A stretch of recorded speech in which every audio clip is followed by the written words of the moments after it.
blindsonline.com here today to show you how to measure for an outside mounted vertical blind and panel track system. The first measurement that we'd like you to provide us with is the width measurement.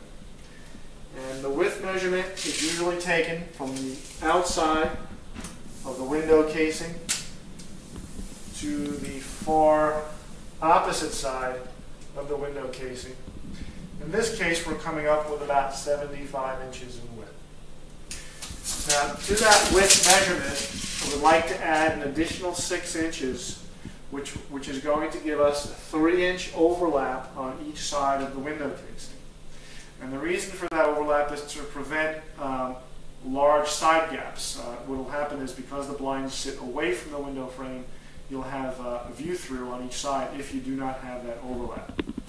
Now, one important thing to note is that a lot of folks do not have such beautiful window casings around their windows. If you do not have a window casing or molding around the window frame, then we're going to ask you to provide us with the inside width measurement of the door. In this case, we're coming up with about 68 inches. And to that width measurement, I'm going to ask you to provide us with an additional 10 inches of width. So you're going to order, so that'll give you about a 5-inch overlap past the opening on each side. The next measurement that we would like you to provide us with is the height measurement. The height measurement is typically taken from the floor up to the top of the window casing or molding. In this case, we're coming up with about 81 inches. Okay, and to that measurement, we're going to add an additional 2 inches. Okay, that'll bring our measurement up to 83. The 2 inches is for the mounting bracket that's going to get mounted on the wall. Okay, all vertical blind heights are taken from the top of the headrail to the bottom of the louver. It's very important to note that you are not providing us with the size of the louver or the vane. Height measurements in vertical blinds are taken from the top of the headrail or the track to the bottom of the vane. It's very important.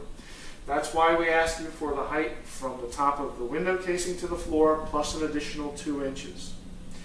Once your blinds come in and you're ready for installation, you'll have to position them in such a way so that they don't rub on the floor. So you'll be mounting your bracket approximately 2 3/4 inches from the window casing to the top of the bracket. That will give you a 3/4 inch space on the bottom between the louver and the floor. One of the required fields that we will ask you when you're checking out is how you would like your vertical blinds or your panel tracks to stack. We'd like to know if you want them to stack left, stack right, or split in the center. Well, what that means is when you're facing your door from the inside, you'd always want your blinds or shades to stack the way the door slides. Okay, in this case, the door opens from left to right. So we'd like our blinds to stack to the right. Okay, in this case, we would order our vertical blinds to stack to the right. So they're out of the way of the opening when people are using the door. If the door were to open the opposite way, from right to left, we would order our blinds stacking to the left side.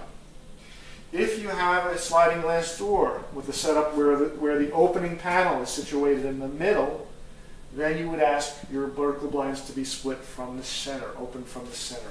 It's always a good idea to keep the stack away from the opening. Nobody wants to walk into stacked vertical blinds when they're in the open position. And that's all we really ask for when you're placing your vertical blind or panel track order. Mike from blindsonline.com.